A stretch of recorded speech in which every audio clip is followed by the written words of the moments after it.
अग्निपथ योजना के विरोध में युवाओं का हिंसक प्रोटेस्ट जारी है। नाराज लोग ट्रेन को आग लगा रहे हैं। पिछले 2 दिनों से हम बर्निंग ट्रेन की तस्वीरें लगातार देख रहे हैं। आज हम आपको बताएंगे कि एक ट्रेन के जलने से इस देश को कितना नुकसान हो रहा है। और यह आकलन करने के लिए सबसे पहले आपको यह जानना होगा कि एक ट्रेन को बनाने में कितना खर्च आता है। भारतीय रेलवे दुनिया की चौथी सबसे बड़ी रेल नेटवर्क है। यहाँ हर रोज करीब 20,000 पैसेंजर ट्रेनें दौड़ती है। ट्रेन को 2 हिस्सों में बांटा गया है। पहला ट्रेन का इंजन और दूसरा उसके कोच। जानकारी के मुताबिक एक रेल के इंजन को बनाने में करीब 20 करोड़ रुपए का खर्च आता है। ये थोड़ा सा सस्ता है, वो इसलिए क्योंकि भारतीय रेल का जो इंजन होता है वो अपने देश में ही बनाए जाते हैं। एक ट्रेन में करीब 24 कोच होते हैं, जिसे आप रेल का डिब्बा या बोगी भी बोलते हैं।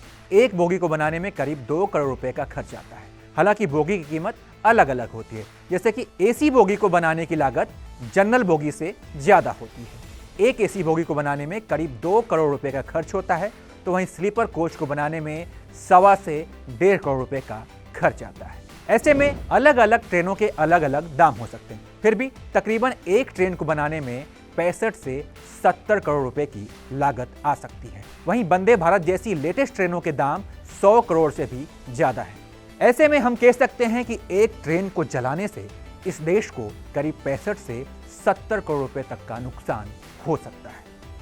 सबसे ज्यादा बिहार से ट्रेनों को जलाने की तस्वीरें सामने आई है और अब तक करीब 20 से ज्यादा ट्रेनों के बोगियों को आग के हवाले किया जा चुका है। तो कुल मिलाकर इस आगजनी से इस देश को कितना नुकसान हुआ, इसका आकलन आप कर सकते हैं।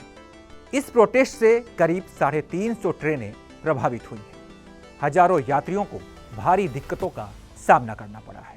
कई जगह इंटरनेट सेवा बंद कर दी गई है, लेकिन इसके बाद भी बवाल थमने का नाम नहीं ले रहा। ऐसे में हम भी युवाओं से अपील करते हैं कि विरोध को हिंसा की शक्ल देना ठीक नहीं है। आंदोलन के लिए रचनात्मक तरीके खोजना चाहिए। भारतीय रेल आपकी रेल है, जिसके जरिए आप और आपका परिवार यात्रा करता है। तो फिलहाल इस वीडियो में इतना ही। बाकी तमाम अपडेट्स के लिए बने रहिए एबीपी लाइव के साथ।